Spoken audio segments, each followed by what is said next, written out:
Our investigation started in Cambodia, where a mother pleaded with us to help find her daughter, Chinari, trapped in a factory far from home. We tried approaching the employment agency that spirited her abroad, only to be briefly locked up ourselves. But in Malaysia, we found Chinari, who told us she's unable to leave until she pays off a supposed debt.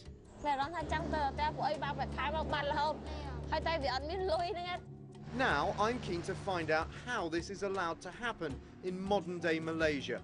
I've come to speak to a labour expert who doesn't pull his punches. This is a modern re-endangering labour. Slavery? It's you can say modern forms of slavery, you know, no? And where theoretically these things are not allowed, but then in actual reality these things are there widespread.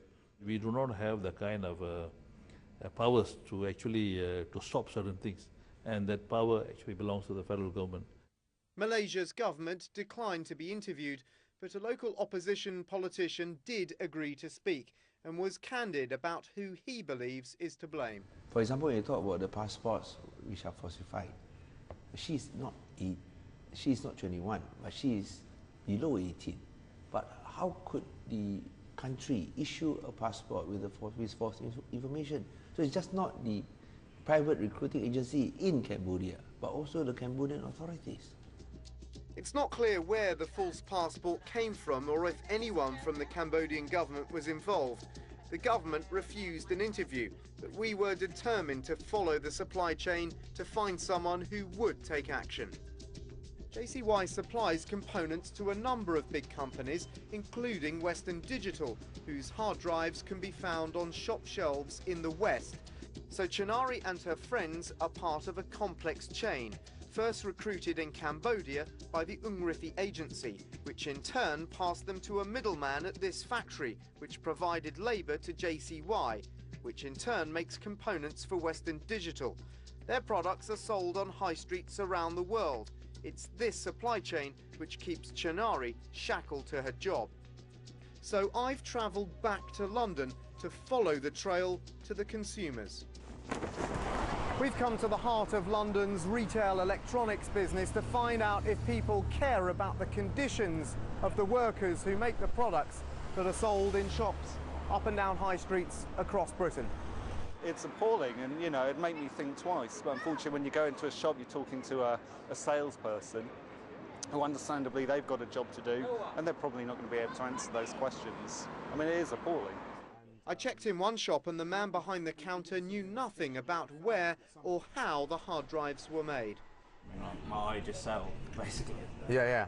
But so most people don't really ask questions about, you know, how it's manufactured or where or the ethical dimensions of it, really. They're not that bothered. Really? No. We showed our investigation to Harriet Lamb, the Executive Director of Fairtrade, which endorses ethically made products. We saw a number of young women. I tried to talk to one, wondering if these were workers about to leave for jobs abroad. Do you think one day that kind of scheme could be implemented for the electronics industry? Do you think there's potential that, I mean, I'm not saying necessarily you, but a similar organisation could do something similar in electronics, saying, yes, this is ethically manufactured? Absolutely, and I'm afraid the kind of abuses that your film have exposed show the need for that. That actually, if companies can't be trusted, then we're going to have some kind of scheme where the public can go in and see, yes, the companies really have taken responsibility. They haven't said, oh, well, it's someone else, it's someone else, it's someone else. Sorry, that's not good enough. That they have actually taken responsibility and it's been independently checked. Now, the fair trade movement started in food. There's actually no reason why those principles can't apply to any sector of the economy. Western Digital also declined an interview, but said in an email they're an industry leader on a labour standards code called the Electronics Industry Citizenship Coalition and demand all their suppliers adhere to it. But they add, CNN's recent inquiry accelerated our scheduled audit of a second JCY facility, which was completed last week. We reviewed our findings with JCY management, and we are partnering with them to put corrective actions in place. Absent effective and sustained improvement, other actions would be taken. up to and including discontinuing our relationship with that supplier. Their supplier, JCY, told CNN they try to resolve workers' grievances fairly and employees are free to leave their company at any time.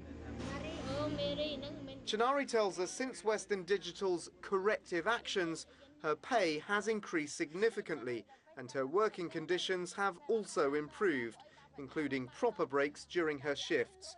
But she is still trying to pay off her debt to the agency and is still unable to get home.